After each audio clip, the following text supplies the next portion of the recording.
Today I fucked up by accidentally buying games in the night. So recently I've been using a macro to do some farming on games on my Xbox since I don't have much time to play during the day. This morning I wake up and start swiping through my notifications when I see several random charges on my PayPal. I open it up for more details and see that it's for several games totaling just over £200, and they were made at 3 a.m. My first thoughts are, either my cousin decides to treat himself, or someone hacked my account. Both of these motions were dismissed when I went to check on my Xbox, which was mid-download. I noticed some weird behaviors though, as the screen would just cycle between buttons, clicking and then back to circling, which made me realize the macro was still running.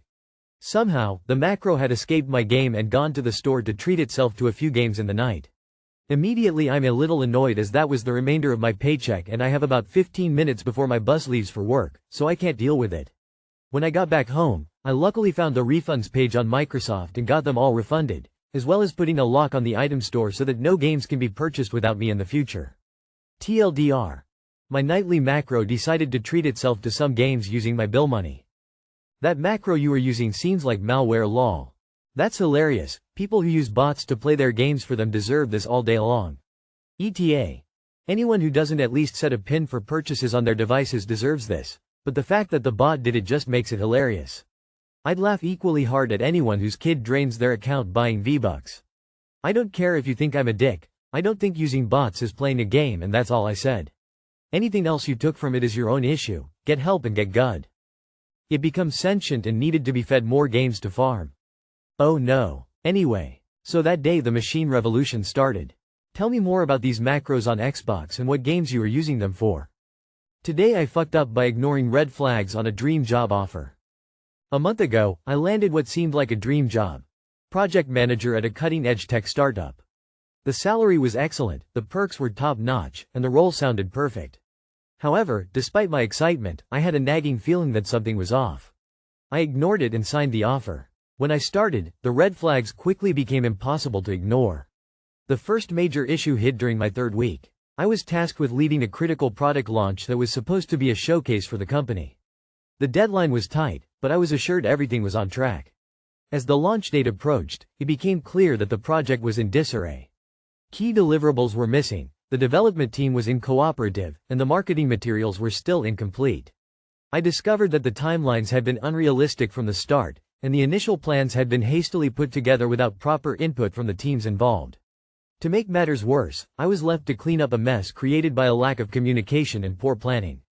The day before the launch, I had to pull an all-nighter to address last-minute issues and fix errors.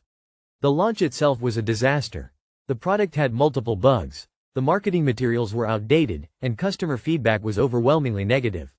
The fallout was swift, with clients expressing frustration and the company's reputation taking a hit. Looking back, I should have noticed the warning signs earlier, like the chaotic onboarding process, inconsistent answers from team members during my interviews, and the lack of structured project plans. I ignored my gut feeling that something wasn't right and ended up in a role that was far more stressful and disorganized than I anticipated. Too long did not read. Ignored gut feelings and accepted a project manager role at a tech startup, only to face a disastrous product launch due to poor planning and lack of communication. Always listen to your instincts and thoroughly vet opportunities before jumping in. So I'm a software developer at startups similar to what you're describing. Probably not this one, I tend to backseat project manage so we never get to this point to begin with, but similar. This is normal lol, strap in. They probably hired you to make sure this train wreck doesn't continue happening, not to miraculously fix this one. The only major question is whether you got in trouble for the mess that was set in motion before you were hired. If you did get in trouble, yeah, red flag. If not, yeah, this is the startup life, enjoy. You were in charge of the Concord game launch, weren't you? Tears of joy. Sounds like the project needed a project manager. As a new PM, it is exciting to come into this project and see how things are going. I would love to schedule a retrospective with the various teams so we can start to learn from our challenges and put some plans in place to make this process better in the future. So you were hired as PM. Were you unable to manage the team? Were you not asking for the deliverables and marketing materials? Unfortunately, it sounds like you were set up for failure though. My guess is they didn't have a PM and things were going sideways, so management hoped to plug the hole. Were you relaying details to management? Like you probably would have known current status within a week. Hey, if you did your best and didn't get fired, worth it.